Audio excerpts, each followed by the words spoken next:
Hi parents and community, this is Erica Bowles at Longbranch, and this is our next episode of Leading Longbranch. This is one of our 3 community reports that we publish each year to update you on our progress towards our Consolidated School Improvement Plan. We have 3 goals in our Consolidated School Improvement Plan, which I will hereout refer to as the CSIP. We have a proficiency goal, we have a gap goal, and we have a novice reduction goal. So the first goal I'm going to review for you is our proficiency goal. It's by 2019, 81.1% of all students in grades 3, 4, and 5 will be proficient in combined reading and mathematics. That's as measured by our state K-Prep examination. By 2019, who knows what we'll be using to measure proficiency in reading and mathematics, but we would hope that still 81.1% of our students would be deemed proficient in those areas.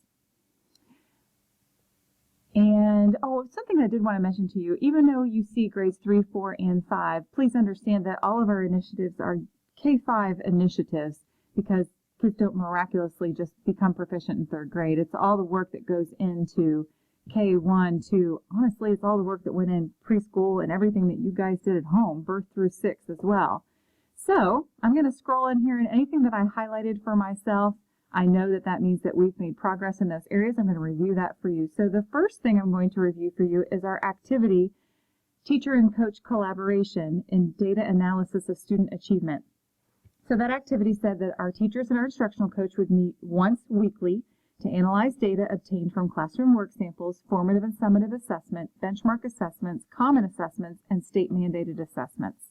We do have weekly professional learning community meetings. So you will see those on our weekly calendar that we send out to parents. So the weekly newsletter, it'll say PLCs. So those are professional learning communities. We are definitely working toward data analysis at all of our PLCs right now. We do meet every single Wednesday, and we do many times. We either discuss content or curriculum or instruction, or we analyze data, or we look at work samples. So that's a very regular occurrence for us. One thing that we did want to note is that we will be analyzing a full school write April 20th, and those items will be displayed at student-led conferences. And what that means is we have taken a writing prompt and we have structured it so it's really the same topic for K through 5, but it might look a little bit different. So it might be a little more simplistic for kindergarten and a little more advanced for 5th grade. And the type of writing output that we're asking for a K1, 2, 3, 4, 5 student may be very different, but it's all going to be similar in that you'll be able to see the progression. So when you come to school on May 3rd or 5th for student-led conferences, you will be able to walk the halls and see what the progression of learning looks like for all the kids in the building. What does it look like from K to 1 to 2 to 3 to 4 to 5? And that'll give you a really good idea of what we look like as a school in writing. So we're really excited for you guys to see that. The next one is our analysis of student work samples. And it says that the instructional coach and teaching staff will work collaboratively to design common assessments and lessons that adhere to the rigor of the standards, will administer to students, and then will systematically review the student work anonymously to determine instructional strengths, weaknesses, and next steps to ensure academic success. So that is an in-progress goal. I'm right here, if you can see my little cursor on my screen. It's an in-progress goal. All teachers will analyze the school-wide writing prompt in collaboration, so I talked about that already, and they have analyzed 3 other pieces since we wrote this Consolidated School Improvement Plan. We'll be doing that more often in the upcoming school year, so we've been really learning the process that we want to use moving forward, and we'll be using it more readily in the future. I'm now on our activity that says development and administration of common assessments in all grades and subject areas. So the teachers, they'll work collaboratively with the instructional coach to develop common assessments. And that means that, so for instance, in 3rd grade, all of the 3rd grade ELA teachers will work together to develop a summative assessment. That means it's happening at the end of a unit. They're going to work together to develop that with our instructional coach. And ideally, they develop that before they even begin the instruction, so they know what they're looking at. They're beginning with the end in mind to follow the habits. So knowing what they're looking at the end, and that causes all of their instruction to go directly into that assessment. So it should flow seamlessly for our kids. Currently, we're only working, we've only developed ELA common assessments, but we will be working next year on developing them in additional content areas. Next, I'm on targeted and timely professional development for certified and classified staff. We do have training in PLCs, and we have additional training, and we have a lot of after school, or we have faculty meetings, sometimes before school trainings, online webinars. A lot of our staff go out to trainings. We had several staff members that just went to a dyslexia simulation. We had several that came to the poverty simulation. We had a few that just went to an ADHD and executive functioning training. We have some that go to the symphony there's a training that they put on that's really great for fine arts, and so on and so on. I mean, two of our teachers are getting ready to go to a math training that Boone County High School is putting on, and a bunch of our teachers just went to Ed Camp. So they are in professional development continuously throughout the year, actually continually throughout the year. But we wanted to mention some of their upcoming training that they will be having. They've already been trained on Google Classroom, but they're going to have more in-depth training on Google Classroom. They're going to be trained on Rosetta Stone because we will be a K-5 Spanish building next year. We have hired our Spanish teacher, in grades 3 through 5 will be on Rosetta Stone 3 days a week for 15 minutes a day next year. Also, we're going to train on K-Prep assessments before we give the K-Prep assessment and make sure that we are very clear about how to administer those assessments and keep everything on the up and up. And we have adopted a new math program, Envision Math. You're going to be hearing a whole lot about that very soon, but we're going to get trained on it first, so we are a little more knowledgeable about what we're talking about when we talk to you about it. So the staff will be trained on Envision at the end of the school year. Then at the beginning of the 16-17 school year, they're going to be trained on the Leader in Me, aligning academics. So they're going to take a laser focus on that aligning academics piece. We're going to talk about balanced literacy, and that's basically during their literacy block, how do they balance all the pieces of literacy? Guided reading, read alouds, small groups. How do they infuse formative assessment into their instruction? So we're really going to be focusing on that, and also some more Envision Math training. All right, so scrolling down here, the next item is that we will develop action teams as branches of our Lighthouse teams. And progress on that is we do currently have 8 action teams of staff members. They all report to our staff Lighthouse team. That includes action teams in leadership notebooks, in-school clubs, scoreboards, 7 habits, habit boosters, school leadership day, student leadership teams, and environment. And we are going to maybe restructure those a little bit for next year and add some parents and students to our action teams so that we can have a more diverse population on those teams.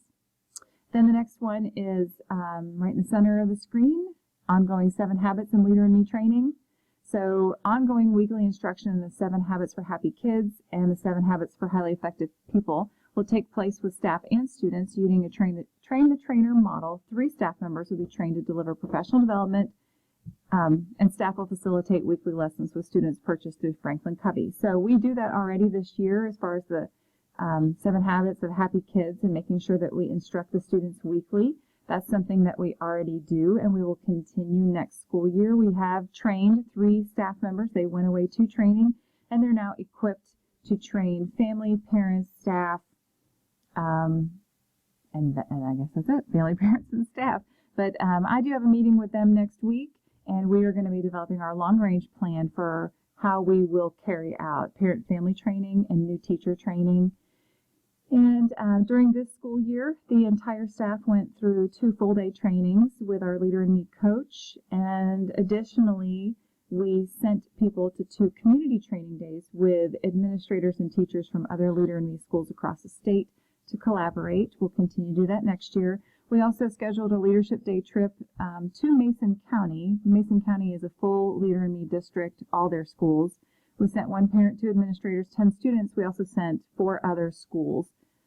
They traveled with us. So that is training. And as I scroll down, my next item on here is kindergarten camp. So it says we'll have 3 sessions during the summer, welcoming our kindergarten students and parents, acclimating them to the school, so on and so forth. Progress on that is our dates for 2016 are May 11th, which is going to be a day of play in May for incoming K. We're going to be focusing on gross motor, fine motor, and all the ways that we play in kindergarten. June 20th will be a literacy day. June 21st will be a numeracy day. We have advertised this to all of our registered kindergarten parents, and signups are ongoing. In connection with that, we are going to be having preschool community play connection groups. We have a parent, Jen Parento, and she has organized this for us. She will be advertising the play groups at the Day of Play for Incoming K on May 11th, and that's in connection with our welcome team.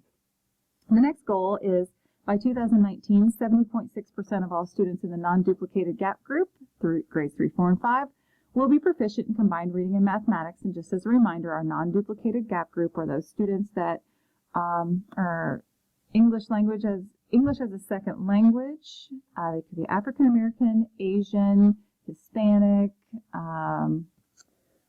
special education, free and reduced lunch. So basically any type of minority of the school that would not be full paid lunch or Caucasian. And so they fall into our non-duplicated gap group purposes to make sure that everyone in the school receives an equitable education. So the first thing that we really want to focus on as a school is a poverty simulation. We want to make sure that we understood what it was like, although, you cannot say that you go to a poverty simulation and you would truly understand, but there's more of an awareness, there's more empathy at this point, and that we want to continue that conversation. So in collaboration with Camperance Middle School, we would host a poverty simulation. That's actually a completed task for us. That was completed in March of 2016. We would love to do that again in the future, maybe next school year. It was very well received, and the feedback from that was really great. The next item is looking at our students with special needs, so that we would have IEP and student schedule audits. We wanted to make sure that we were looking specifically at the kids' individualized education plans that are currently in special education, and then looking at their schedule and making sure that we were scheduling them as equitably and purposefully as possible to make sure that they were receiving exactly the instruction that they needed in the location that they needed. So that is in progress. We currently meet every Tuesday with our special education team at 2:30, and we are currently working on their schedule audit and making sure that their IEPs are matched to their schedules as we start to look forward next year at scheduling them better in their new homeroom classes for next year. The final goal is by 2019, at least 93% of students in grades 3, 4, and 5 will score non-novice in reading and mathematics. And so first activity we'll talk about is documentation of our response to intervention plan. That's our RTI, or what we commonly talk about in our building is 212. So we do it for the full building. A lot of schools in this district only do it for the bottom 20% of the building, but we think it's really important to have a personalized learning plan for every single student.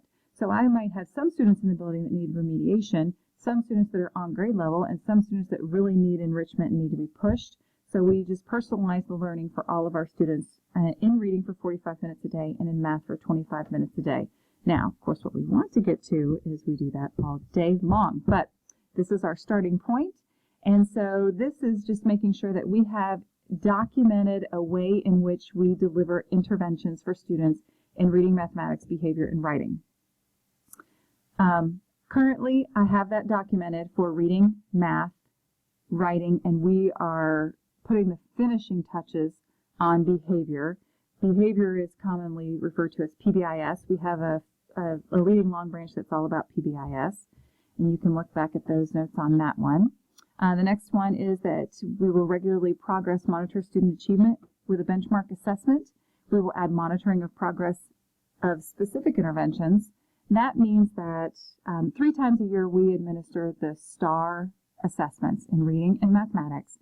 That's to give us some big benchmark scores to really see, are our kids growing? And then what we want to do between those 3 big tests is to be giving little assessments to make sure, it's crazy to try to think of a good analogy.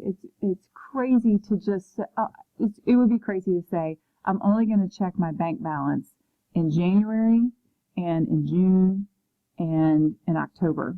And I'm just going to hope that I've got the money in there that I need. Well, you wouldn't do that. You would be constantly checking, maybe every time a paycheck went in, or every time you spent money, or every day, or however you manage your money. you're going to be checking regularly to make sure that it is where it's supposed to be so you don't get surprised. And that's the exact same